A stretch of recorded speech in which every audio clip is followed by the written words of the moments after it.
Since 2003, this is The Sports Source with your host, John Pennington.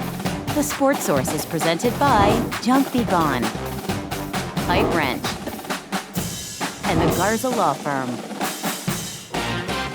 The Sports Source starts now. Good Sunday morning. Welcome into the Junk Be Gone studios for today's edition of The Sports Source. So much for dark mode. The magic of dark mode didn't come through last night.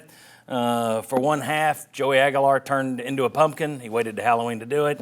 Vols fall 33-27. They're haunted by turnovers.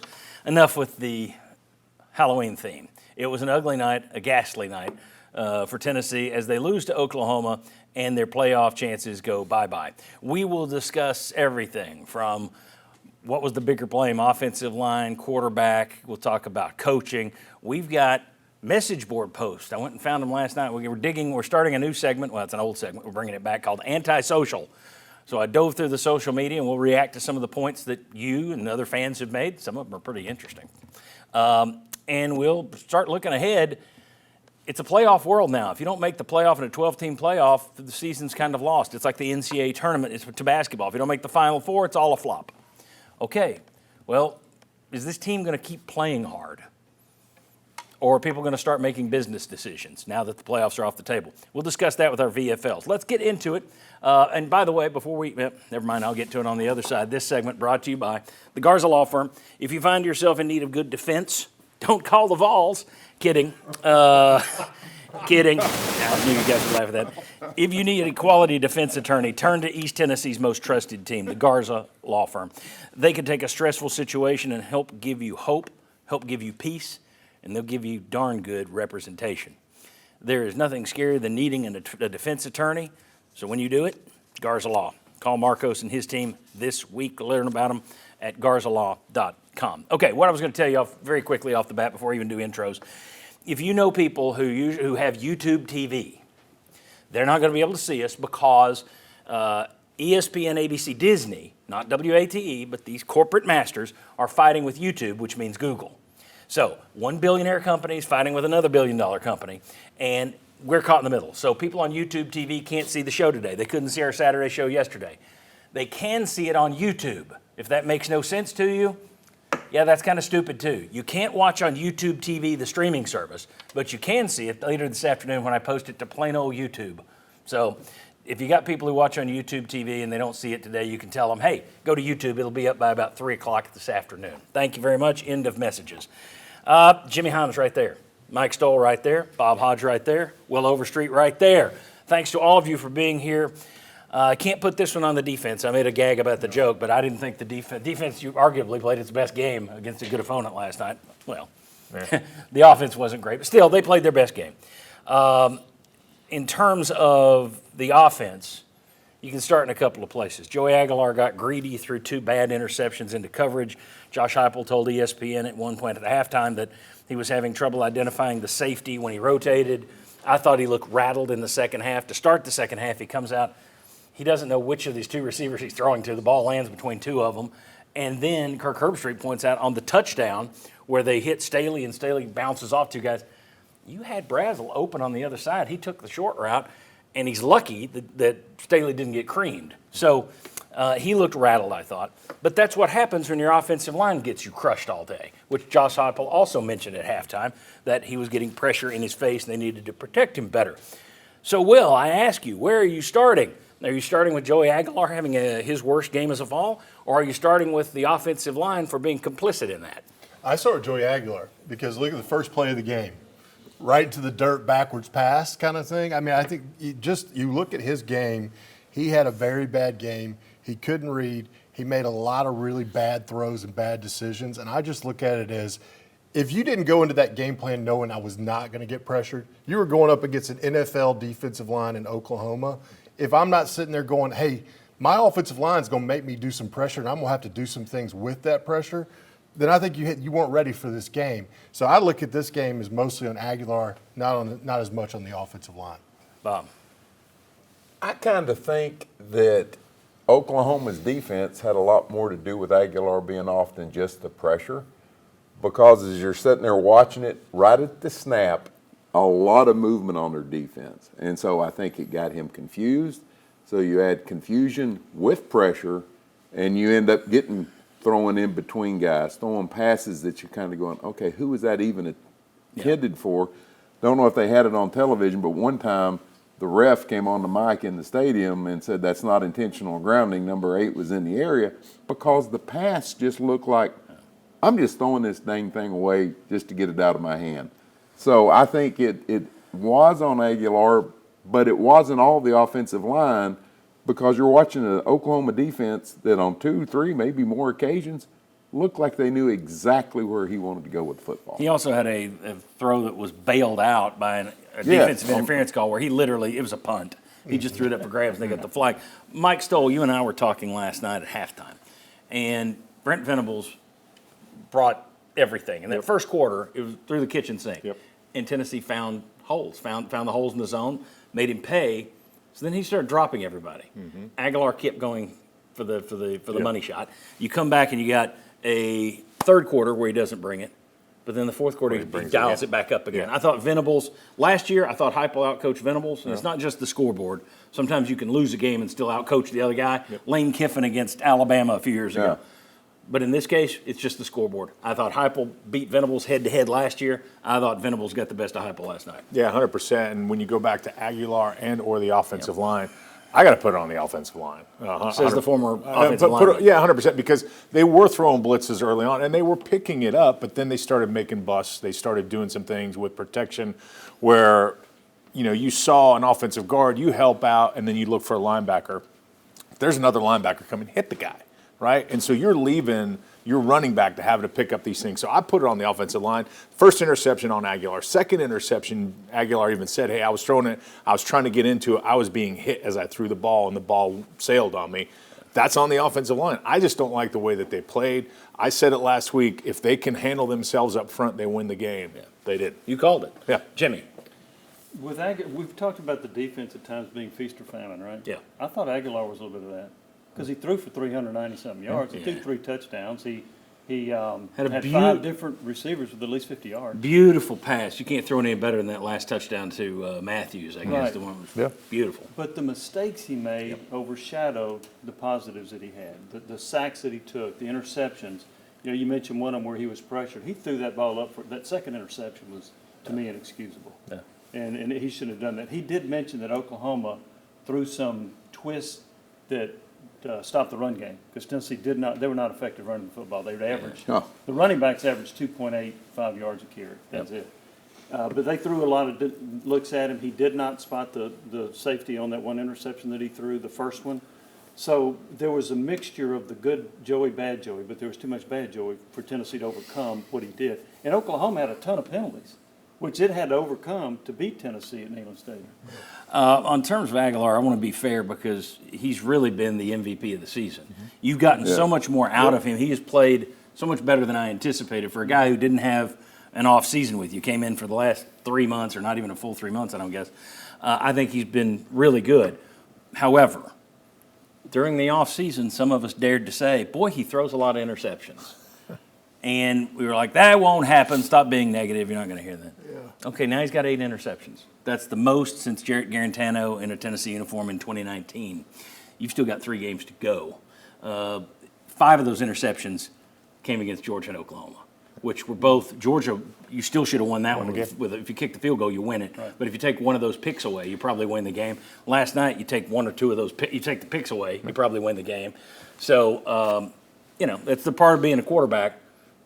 When you're winning, put your face on Mount Rushmore. When you're losing, you got to ride the blame. You got to grab the blame. Well, and I go back to what I said earlier, that he melted down. You could see it. You could see on the field coming out at halftime. You could see him sort of just, it's not there.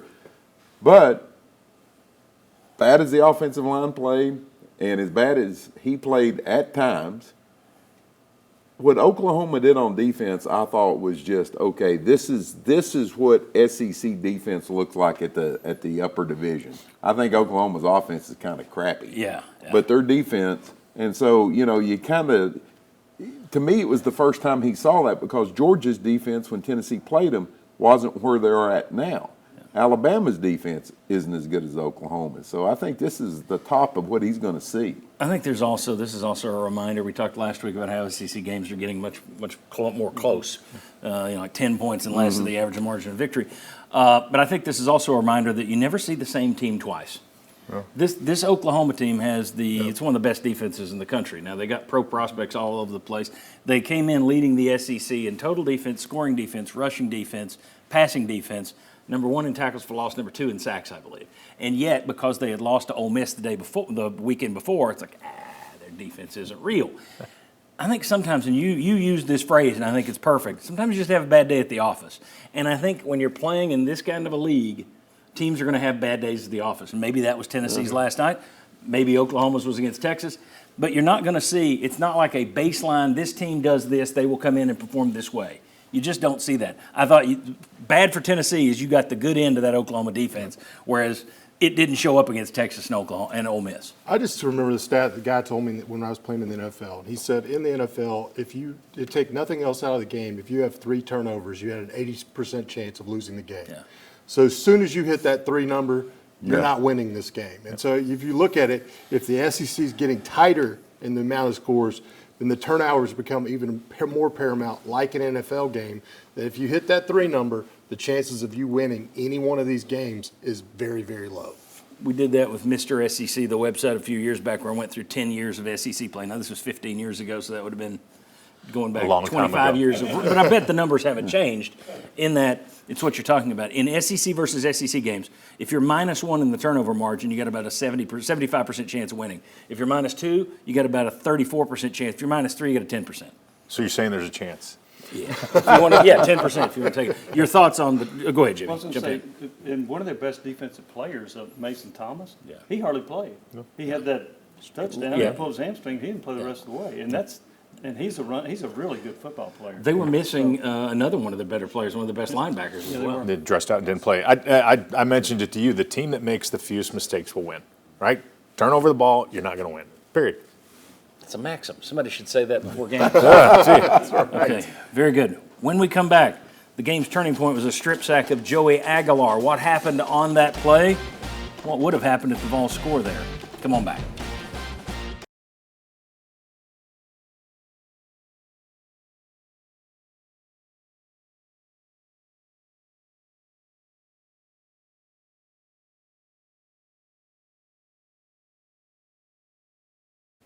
Welcome back into the Sports Source. This segment brought to you by A.G. Hines Company, tools and building materials. For 105 years, A.G. Hines Company has supplied East Tennessee construction companies and do-it-yourselfers with the tools and building materials they've needed to get their jobs done. Get your job done right. Start it at A.G. Hines Company. They're on Hines Street in downtown Knoxville. It's a stone's throw from the Sun Sphere, folks. A.G. Hines Company.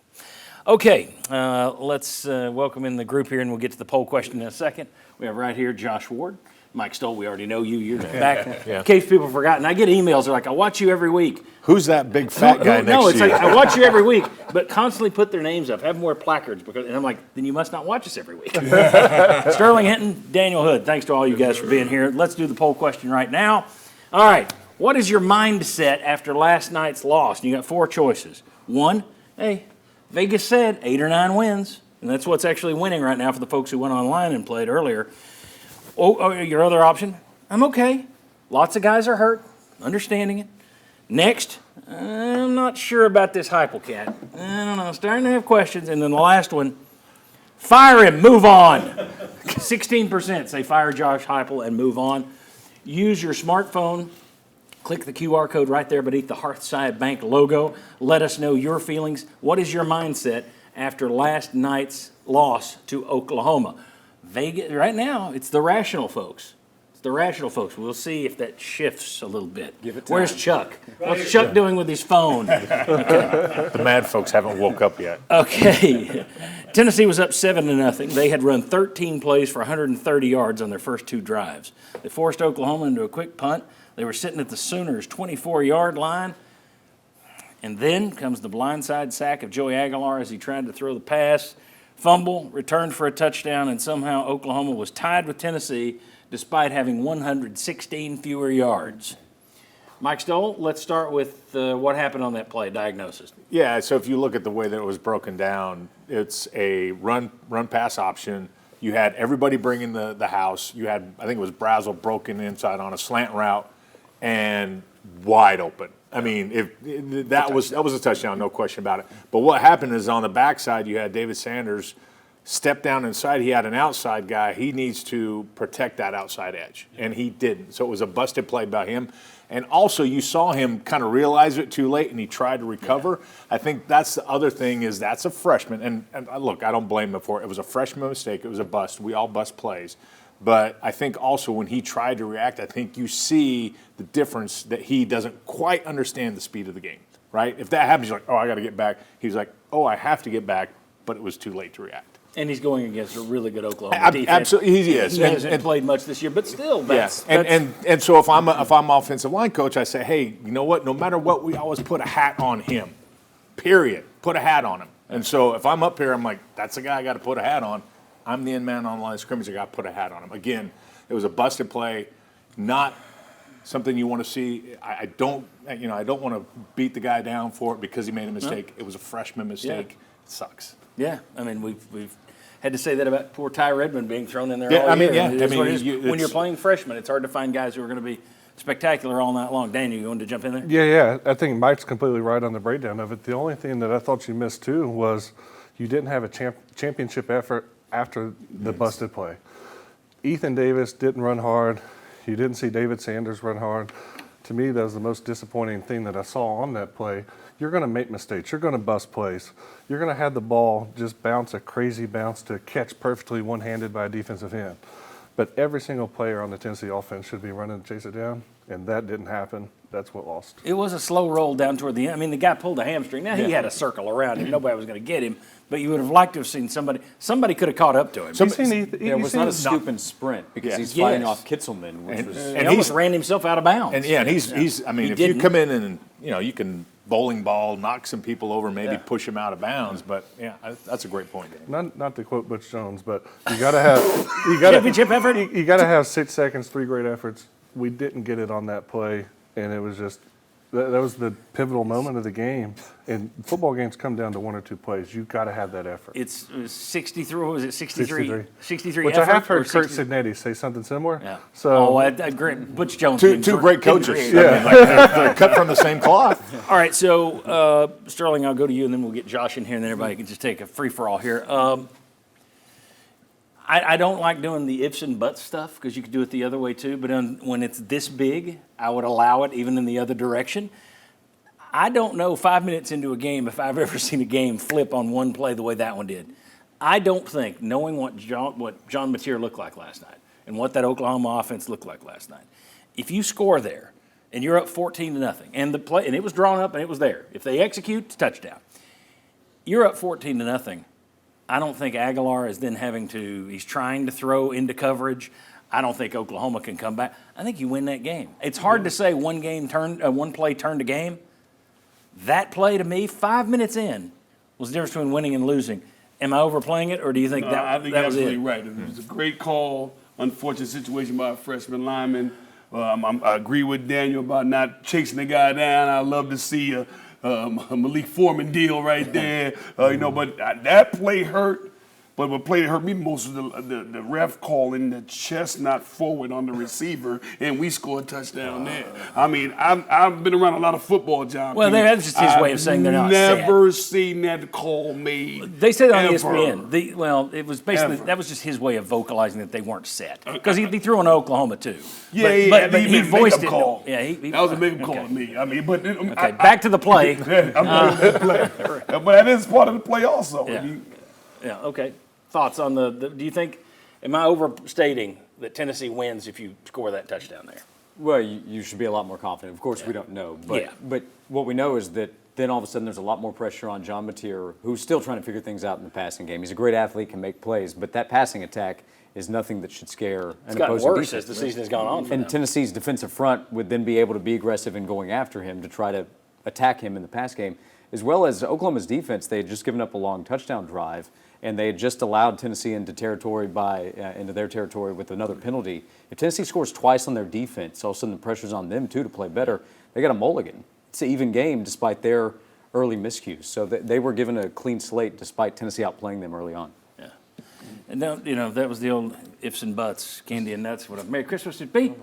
You're a Coach JTM, but still. Took away all the thunder of my dark mode. There went your dark mode. I thought that was supposed to make everybody play so much better. All right. When we come back, I'm fighting not to just go all in on dark mode right now. I'm in a dark place right now. That's right. Dark mode equal to dark place. Wear dark mode against Kentucky and South Carolina. When you wear it against Oklahoma and Georgia, it's funny how dark mode doesn't matter. When we come back, 2 questions. One regarding Tennessee's run game, one regarding creativity on the offense. Come on back.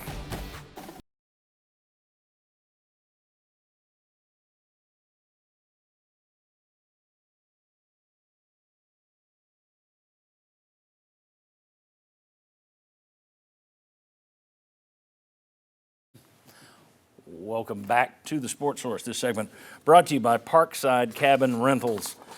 Winter's finally, it's nearly here. It's finally on the doorstep.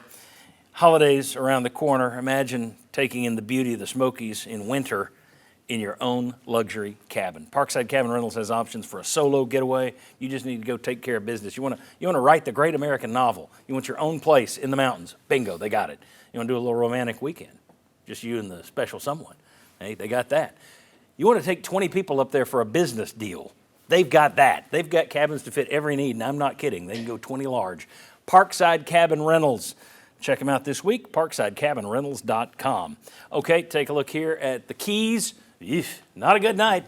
Only one that Tennessee hit. They committed 8 or fewer penalties, but they now got a loss. They added a loss even though they hit that one. So they're now 29-7 when they commit 8 or fewer penalties. And we want to welcome in the next member of our panel right here, Chuck Cavallari. Yes, sir. Chuck, been waiting patiently. You've been over there formulating. Yes. He's having to do the line. He's been over there formulating the line for the New Mexico State game, which we have to pick later today. And I know you're all pensive, waiting. Okay. We got 2 questions here. I'll start with Josh and Chuck. Tennessee's run game numbers on the season are okay. They were 6th in the SEC versus other SEC defenses going in yesterday. You're going to take a hit because they didn't do great yesterday, so that's going to put them middle of the pack. My question, do you have confidence in this run game? I'm not basing it on one night. I mean overall. You can have a bad night. The numbers, when I looked at them last night, I don't have confidence in this run game. But I looked at the numbers, it's like, am I being too harsh here? Because they've gone over 100, 130, 140 against most SEC teams. Yeah. Maybe it's just me. You tell me. Do you have confidence in Tennessee's run game? No, I'm starting with Chuck. You have to start. You're new. What do you got? No, and that was one of my keys in what we did on the Action. On Sports Source Digital Network. The rushing yards, because we knew it would be running back by committee, right? Yeah. But where's the difference maker in that group? Where's the speed? Where's the one guy? And the other thing I've noticed is like Nick Saban said, Heupel can be stubborn with the running game, because they're used to breaking that one long one, right? It seems like you do or you have. So, yeah, I mean, I am losing confidence. And if you're not pass protecting very well and you're not run blocking very well, it can be a long day offensively. Josh. Against teams that have vulnerability, then I think Tennessee can attack it really well. Arkansas, dreadful against the run. Tennessee, Deshaun Bishop ran all over. Bama actually has had difficulty stopping long run plays. Well, Deshaun Bishop lit them up on the ground. So in those spots, I have total confidence in Tennessee. But against an Oklahoma defense that is stout, Tennessee couldn't figure it out. And I still wonder sometimes the rotation of the running backs. Is it necessary to go the way that they do? Should they allow Deshaun Bishop more opportunities in those spots? Because I think over the course of the season, he's been their best option. So I still have a pretty high floor overall zoom out of what this run game can be. But in a game like last night, confidence went way down as the game went along. I'm also not a fan, and this is just something they've done. When Dylan Sampson was fresh on the scene over there, and he was clearly the guy who could make people miss and take it to the house, it's like, use him differently. Call plays for him to do that. Instead, I think they're still doing this where we've got 3 backs. We count on them all to do the same things. They're not all the same talent. These, one guy should be your starter. Star Thomas should be your third down back, and Peyton Lewis is your short yardage goal line guy, in my opinion. But they just run them out there, and it's like, just call the plays as we call them. Not how I would do it, and I'm sure they really care. Sterling and Will, here's the question for you guys. I was texting with Marlon last night, and he was bothered, again, he often is by this, the fact that you didn't see a lot of screens in the face of Oklahoma's defense coming at you. I know Will West will be saying on radio today that UT could have dialed up more tempo in the second half. Was Tennessee creative on offense yesterday? Well, at hindsight 2020, I would say no. But if you look at what could have happened, coulda, woulda, shoulda again. Yeah. You know, they killed some touchdown coming back. I mean, the fourth down drop. You know, things that were dialed up that were there to be done. Strip sack would have been a touchdown. Strip sack would have been a touchdown. So, you know, and I know there's more in the box, but you know, what happened yesterday, unfortunately, didn't work out for us the right way. But you know, I think we were creative enough. Just high level execution, I think. Will you agree, disagree? It's a hard one because I do think they came out with some new stuff. I think they ran a lot more 12 personnel because I think they said, hey, this defensive front's good, so we've got to have a different group out there. And they had some design things. Unfortunately, they didn't make a lot of those plays at times. And I think overall, if you could get critical with Heupel, would be, all right, if that's a good personnel set for you that you can win with in a game, why would you not see that more in other games? Why would you not run wrinkles off of that and do some other things? You also just don't see enough, in my opinion, and it may be personnel. How do we throw some short routes, you know, behind the line of scrimmage a little bit out there with a team that's stopping your run game? The way to get a run game is to throw little out routes to wide receivers in space and to get a little bit. And you had some success there at times, but you have to figure out another way to keep a defensive front honest if they're teeing off like they were on that and they're able to stop the run very effectively. I thought they looked – go ahead. I'm sorry, No, I go right to ahead. check on that because it was times I was watching the game, had moments to watch the game, that flare route was wide open. Yeah. And, you know, and I understand Joey was seeing different things and Oklahoma did an awesome job of disguising coverages. But I tell you, that flare route was wide open. I even said it 3 times to a couple of kids in the stands. And we came right to it, 20-yard gash. You know, so I'm certain they'll see these things on film in the fire when the bullets are flying. You know, it's harder to make moves in the game. But, you know, I think that's going to happen, which we'll talk about. Well, I also wonder, too, if you get in the habit of throwing, like you did against Kentucky, 5 deep balls. You're hitting 5 of those things. They're perfectly thrown, and we said that's great. I said on the Saturday kickoff show yesterday, my pregame, but you can't count on that. No. You want to, you know, if you can get 2 or 3 a game, that's fabulous. Yeah. You can't count on 5. You got to get the running game going, but also, I wonder if Joey then gets in the automatic. Okay, nothing else is working. Go deep. Does he get into that mode? And I thought in the second half it kind of looked like that. It kind of looked like he's not looking at the guys who are underneath. The first half, that first quarter, they're taking the crossing routes. They're underneath everything. Now I know Oklahoma started dropping guys deep, but still. Those plays went away in the second half, and I didn't see him. It seemed like everything he was looking for was stand back there, stand back there, stand back there, wait for somebody deep to come open. Well, you know, it's amazing. He may have thought some of the backs would help him chip on the lineman, a guy like Will or Daniel Hood coming at you, and maybe they didn't think they were going to break free and get to those flare routes, but those flare routes was there. Can I add one thing real quick? They'll see it. Absolutely. If I have confidence in the running game, guys, 4th and 1 is not a pass to a tight end in the flat. You saw that at Alabama. You saw it again last night. If I have confidence, my most physical runner behind my most physical blocker, and we're going to live or die with that. That's where you use Peyton Lewis. All right, good producing, because we're going to talk about that next. We're going to talk about 3 Josh Heupel decisions, and we're going to second guess him. That's what we do. He's getting paid a lot of money. Let's second guess Josh Heupel. And remember, we've still got message board thoughts from fans that are coming up later. And that's where it's going to get hot. So we'll talk about the poll next. Come on back.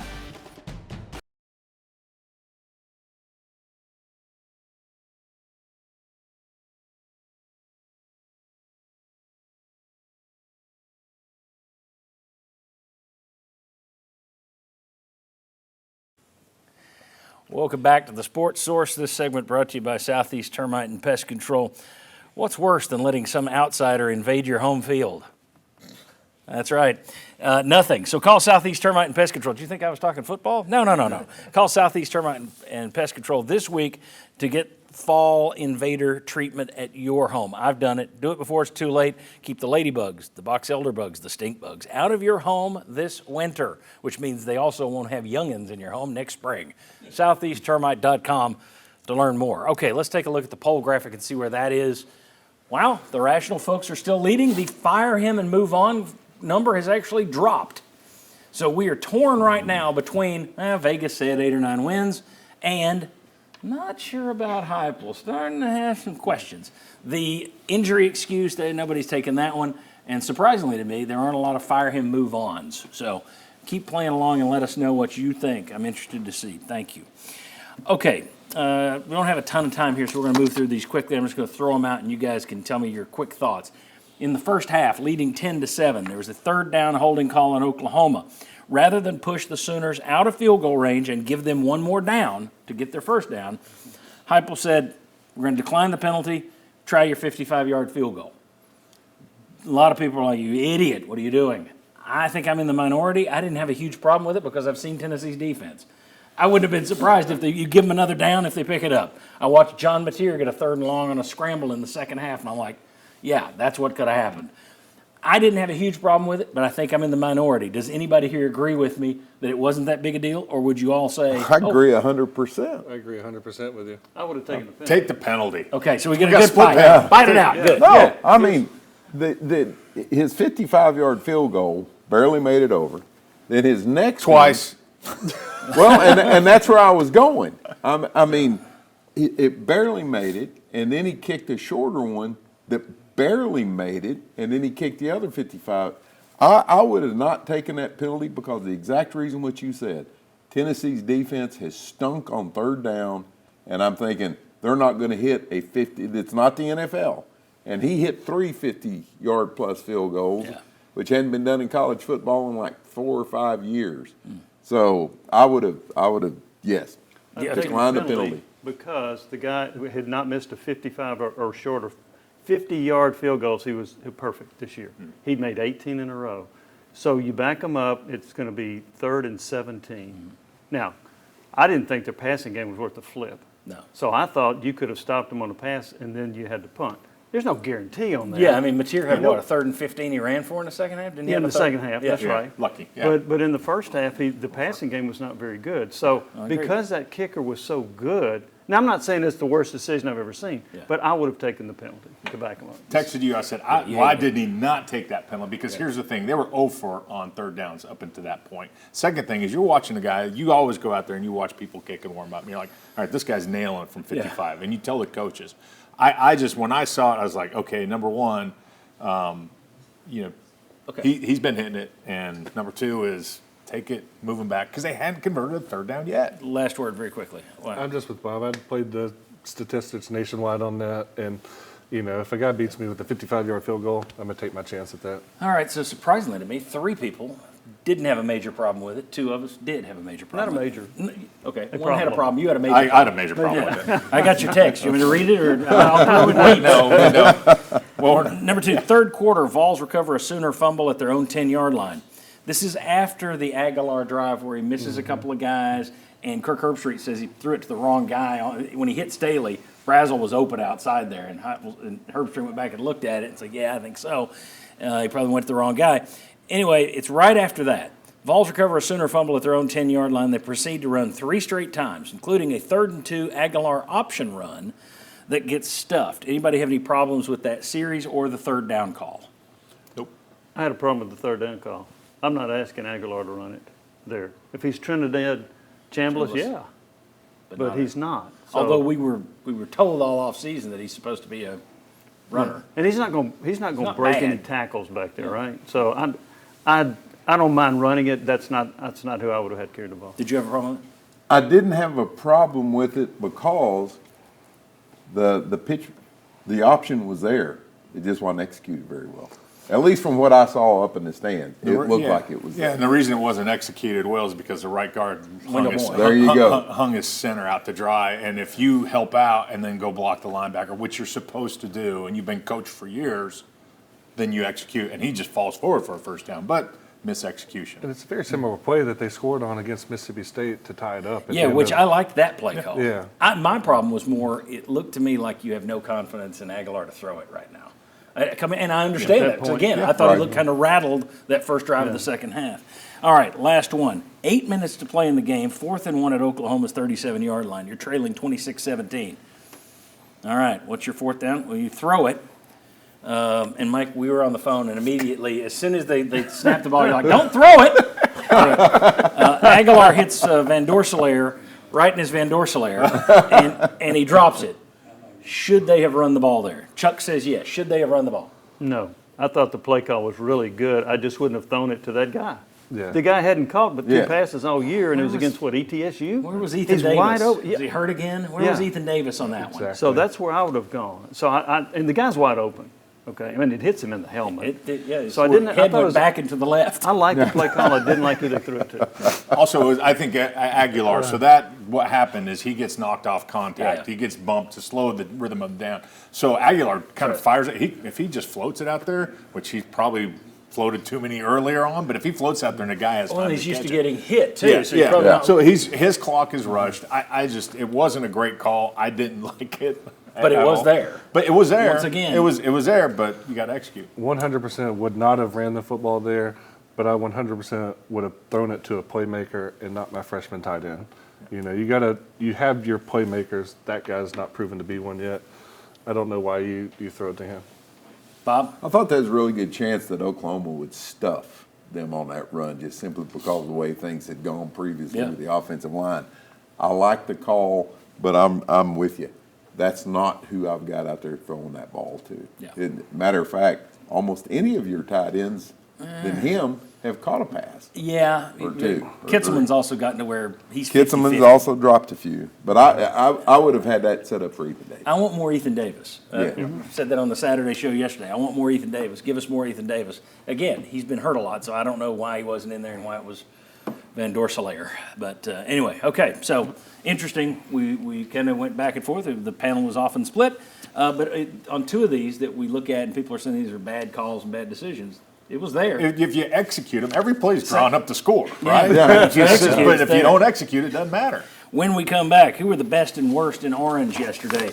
We'll get into that with 3 up, 3 down, and we've still got your message board comments to come. Come on back on the Sports Source. It's just the Sports Source, not the Saturday Kickoff, not the Digital Network. I'm doing too much stuff. Come on back on the Sports Source.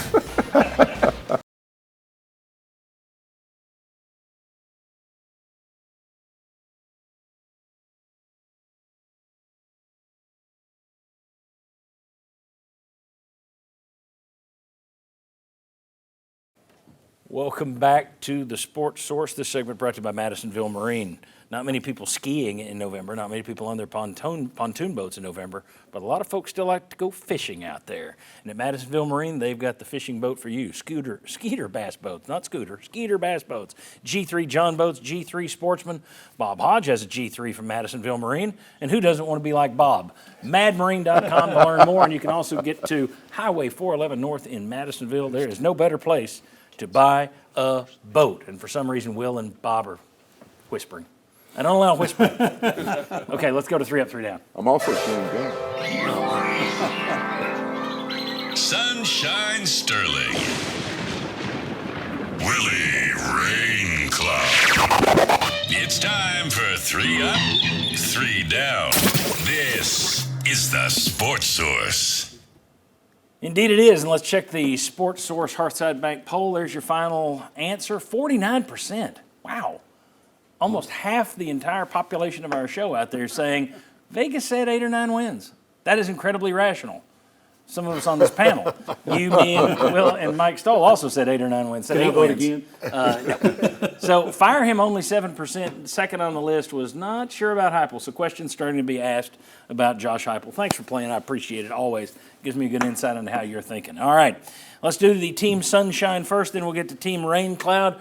Who were the 3 ups yesterday, gentlemen? Hey, this sunshine side, baby. The sunshine's still giving you ultraviolet rays, baby. My man Farouk was out there stinging some Oklahoma ball players. Yep. 10 tackles, all around the field, involved in every play almost. Farouk played a great game. He's played 2 in a row after the touchdown last week. Yeah, And I think he man. was also credited with forcing 2 fumbles Let's go. on top of that. Let's go. Good for him. I'm kind of going to do 2 at once, Okay. John. Colton Hood, who I think there was a chance wasn't even going to play, limited, credited with 4 unassisted tackles, total of 6. And then just having Arian Carter come back out there.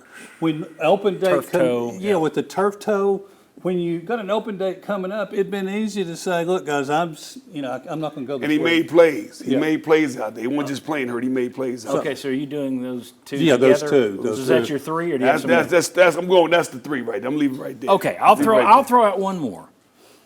I've been saying all year, when are we going to see somebody make a special play, take a 5-yarder, and go 50 with it? Braylon Staley did Yeah. that last Yes, night. sir. Now, it wasn't a he did make one man miss, but he bounced off a guy who hit him hard, didn't make the tackle. But still, Braylon Staley, 2 touchdowns last night.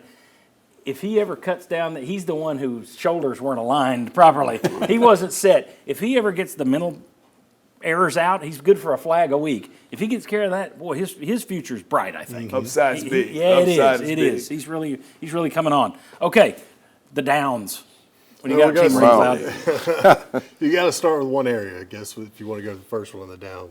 The quarterback, Joey Aguilar. I mean, you had a game like that. You had a bad day at the office, right? But unfortunately, you had a bad day at the office against the team that you were playing at that time in the playoff kind of game, and you just had a bad day that just can't mess up for that because you had too many turnovers. And I don't want to push him down too hard. That was the Joey Aguilar I was afraid we were going to see a lot during the season. So he has surpassed my expectations. But then yesterday, it did seem like some of the stuff that you heard about, saw, read about at Appy State came to life. So, and then you got to go Vanderslayer. Van Doorslayer. Van Doorslayer. Yeah. I will never say his name again. Don't. Van Doorslayer. He slays a Van Door. Think of that. Probably where the name came from. The play call I thought was good. The execution was off. But even then, you still can make that catch. I don't like the coaches put him in that situation. Yeah. But you had a chance to make a play. And I think if you're talking tight ends, you also got to talk Kitselman. Has not played up to where I thought he would be as far as a receiver. Yeah. His blocking's fine, but he too's dropped a lot of passes. All right, so you giving me, is that all three, or have you got some? No, we got I'm another. going to give you We more. got seven more. We had to pick an offensive lineman, right? At the end of the day, you could say David Sanders. You saw the big play that he gave up, but Moy just did not play well and had a lot of bad plays. And just that offensive line struggled as a team and as a unit, contributing to Joey Aguilar's bad day. It just, they were a little bit outmatched at times when they were playing against that Oklahoma defense. And Moy seems to be a guy that other teams are targeting in terms of their pass rush. He seems to be the guy that Put your best guy on him and let him go. Yeah. All right. When we come back, we're bringing back an old segment I call Anti-Social. How anti are you on social media? We'll tell you. We're going to go through some message board things that I found last night from a couple of the big boards. It's going to be fun. Come on back.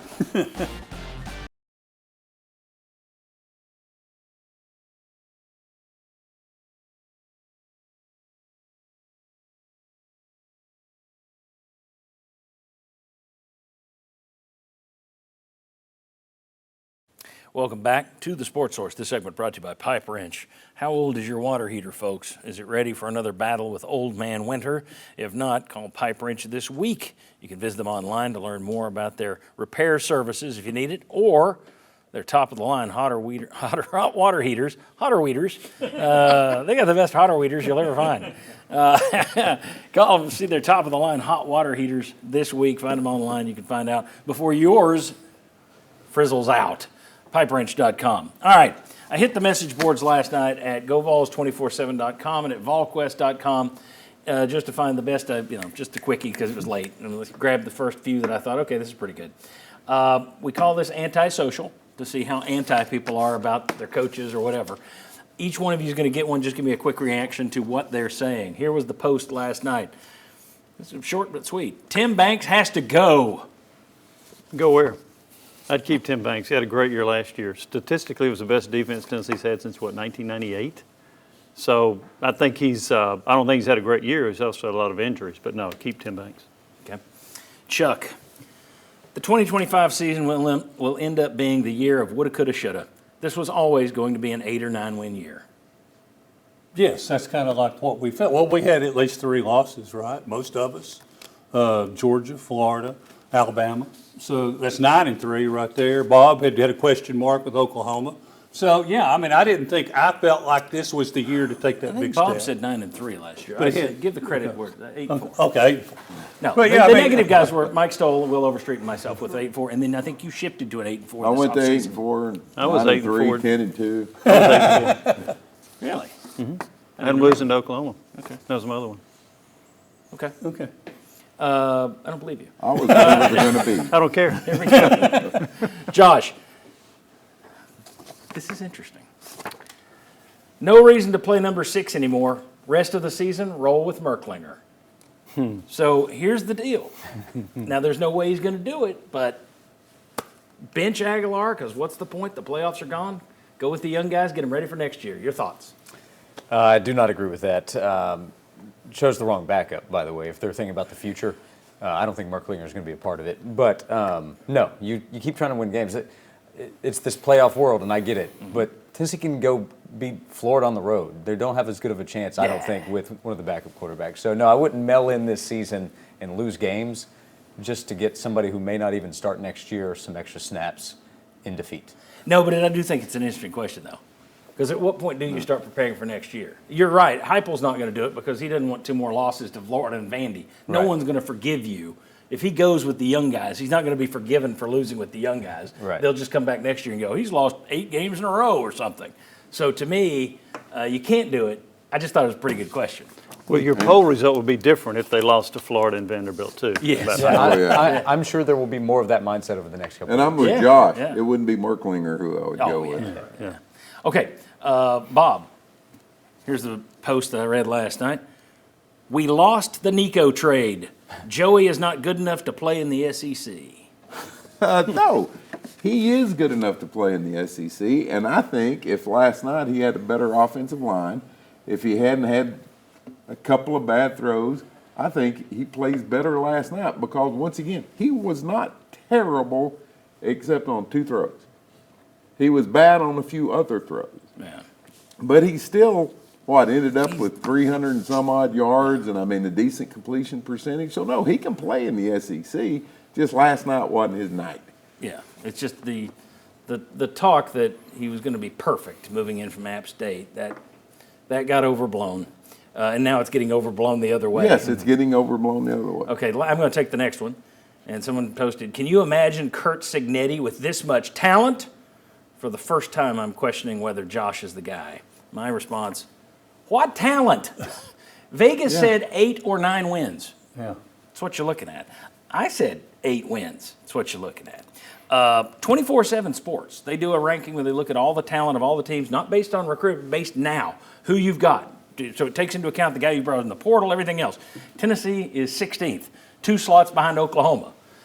The idea that Tennessee is just throwing money around, we've got more, I keep seeing that one too, we got more NIL than anybody else in the country. No, you don't. You may be spending a lot of money, but so is Oregon, so is Ohio State, so is Texas Tech, so is LSU. Auburn usually spends money. Florida spends money. It doesn't always work when you throw the money.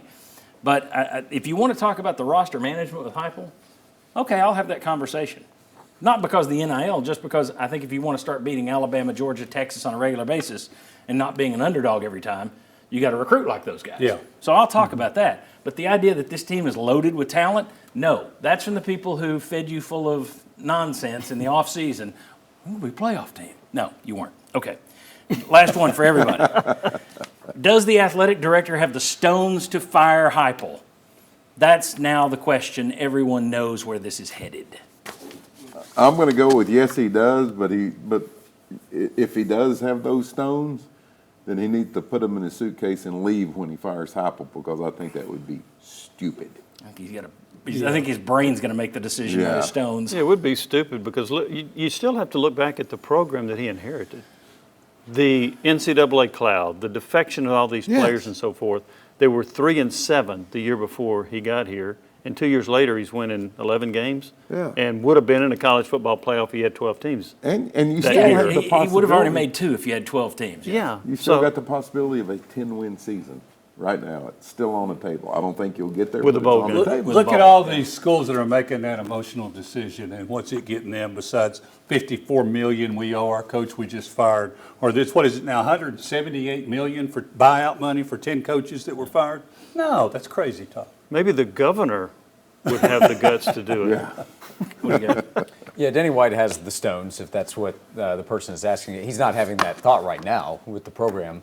They'll see how the rest of the season goes. Now, if they lose another game or two, there'll be more fan unrest heading into the offseason. It'll be an interesting offseason of conversation. But Tennessee has no interest in being in this conversation with Florida, LSU, Penn State, maybe Auburn next. No, especially when the guy had won 30 games in his last 3 years, which you haven't seen in long time. In the last 30 years. Okay, that's a little long, but yes. All right, when we come back, let's play will they or no. What are we doing next? Oh, VFLs. Will this team keep playing hard? Will you have guys that make business decisions? That's next. Going back.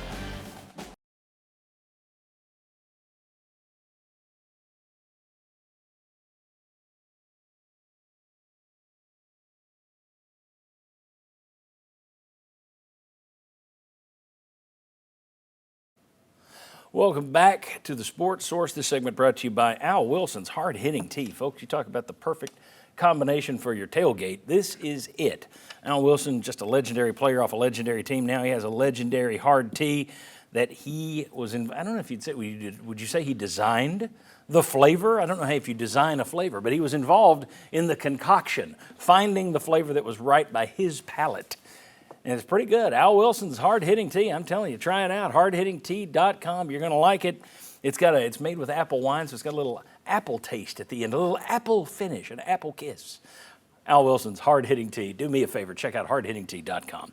Okay, it's a new world, folks. You got a 12-team playoff. It's kind of like the NCAA basketball tournament now. If you don't make the Final Four, the season was a bust.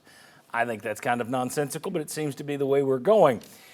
Okay, Tennessee can't make the playoff now. So are you going to see guys like Colton Hood and Arian Carter who played hurt last night? If it's the Florida game and they've still got turf toe and a strained calf, are they going to play?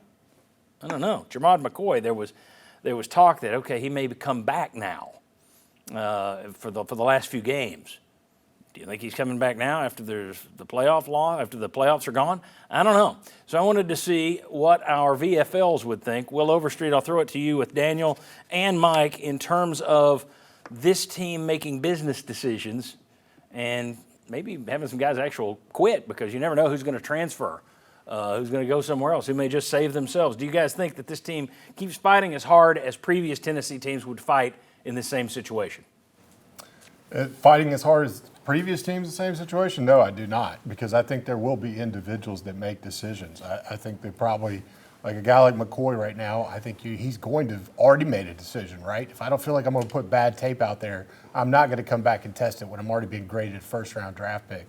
So, listen, it's hard in this day and age when it's become about NIL and about playoffs. You have two things that are coming into this that guys are going to make decisions. Now, if a guy says, hey, if I go put better game tape out there, at the end of this season, I'm going to get paid more or have a better opportunity, then he's going to go out there and play hard. But if you have some guys out there that are saving up, I think there will be individuals. It won't be a whole collective team, but are there going to be people that make certain decisions now that you're out?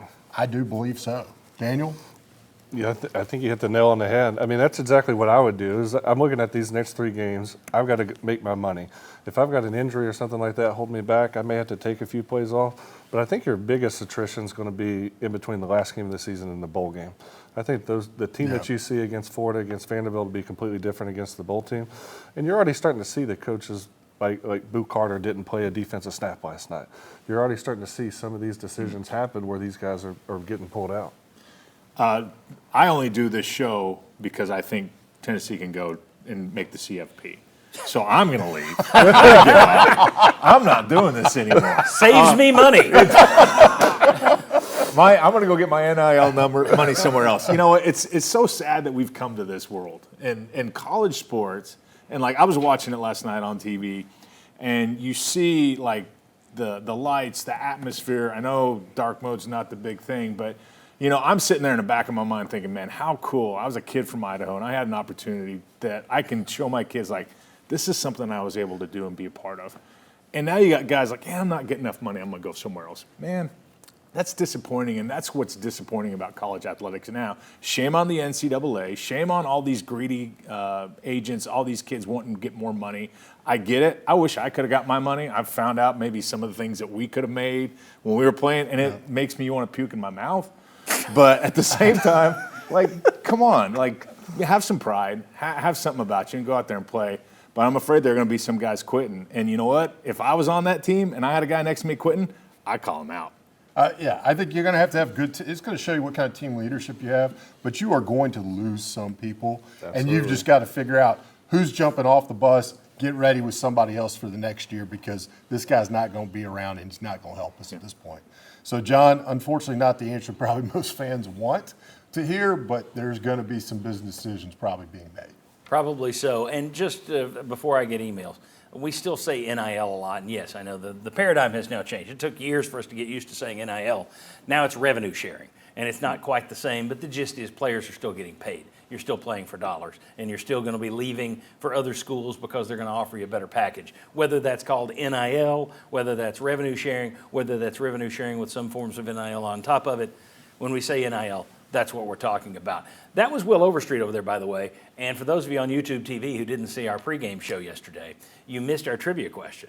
Will Overstreet is still the record holder at Tennessee with 49, anybody know? Quarterback pressures. 49 quarterback pressures. Congratulations, Will Overstreet. Moy is approaching that. Oh, my goodness. Oh, my goodness. It's former O-line crime on O-line. All right. When we come back, let's play Will They or Won't They regarding the rest of Tennessee season with a scary Joey Aguilar stat thrown in. Come on back.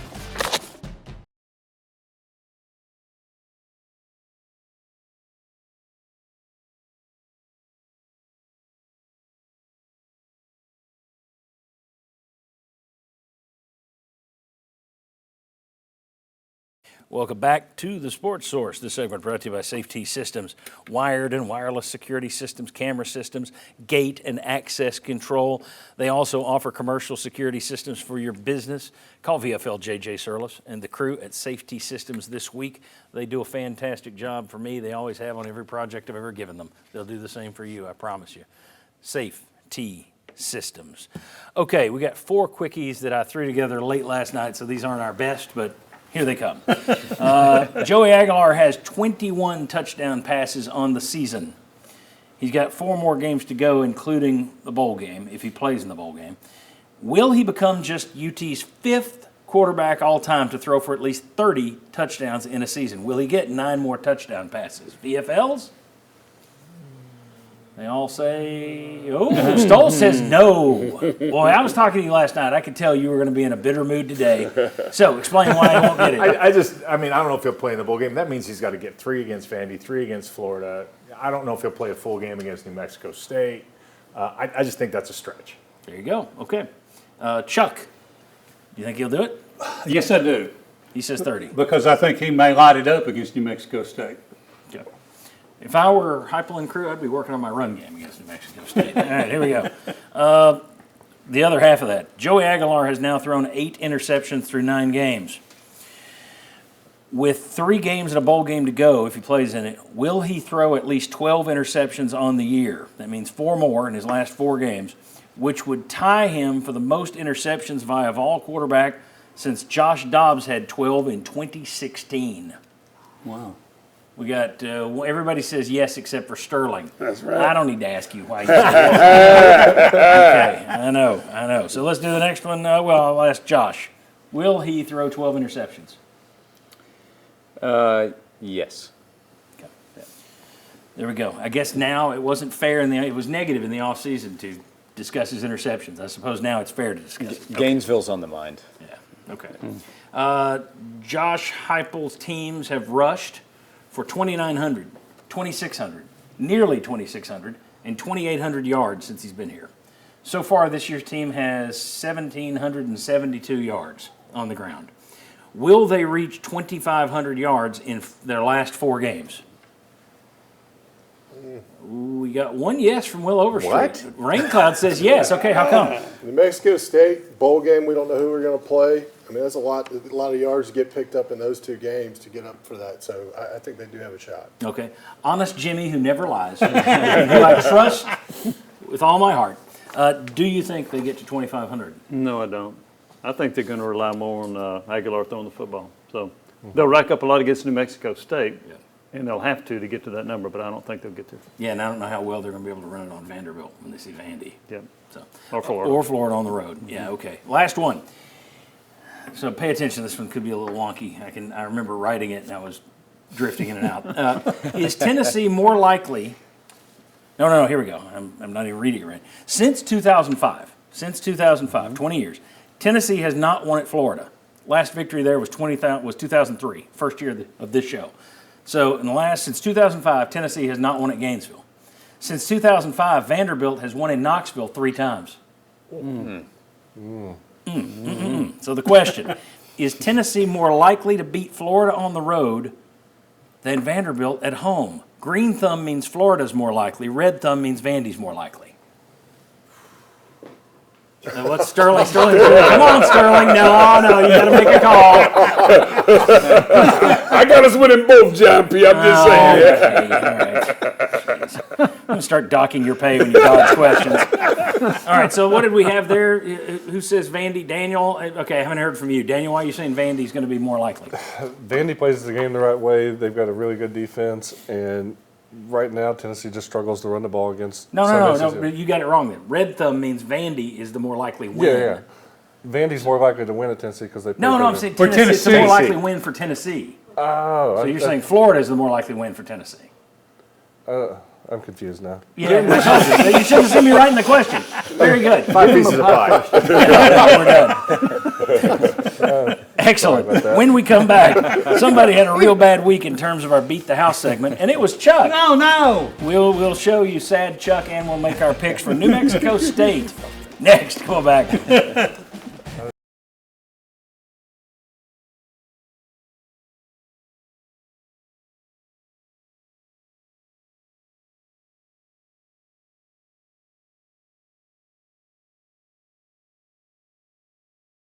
Welcome back to the Sports Source. This segment brought to you by Games and Things. Folks, starting this Saturday, it is their 45th anniversary sale, 1980 to 2025. What does that tell you?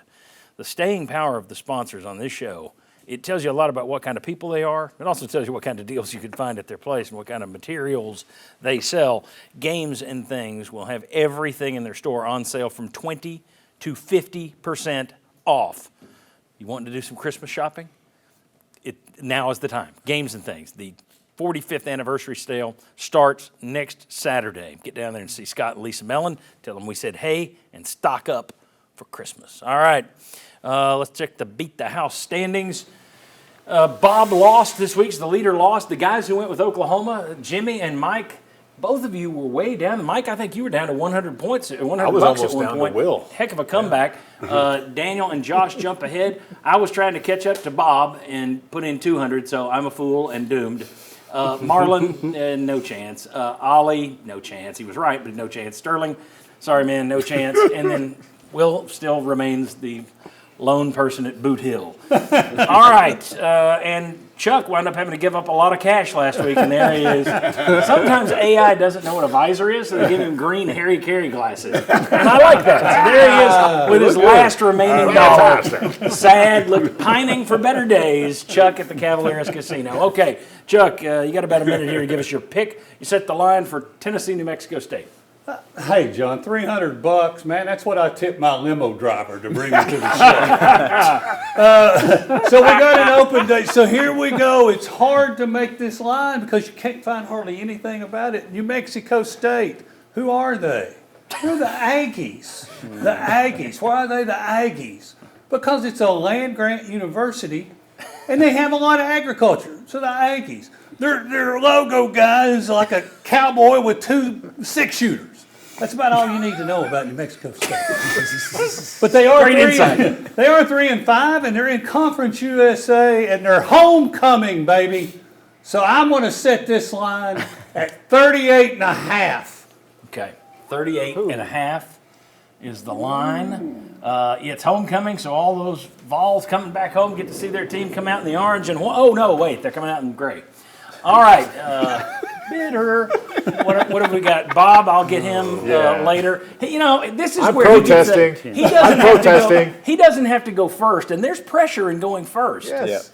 I'm protesting. Jimmy's sweating right now. Jimmy, what are you doing? 100 on Tennessee. 100 on Damn. UT. Okay, Mike. 100 on the Aggies. Hey. Okay, Daniel. Max bet on Tennessee. How much? Max bet on Tennessee. Oh, 200 on UT. Okay, Josh. Yes, a get-right spot against the Aggies. 200 on the Vols. Try to catch up. 200 on Tennessee. I'll do the same reason. I don't trust it, but I'm just trying to catch up.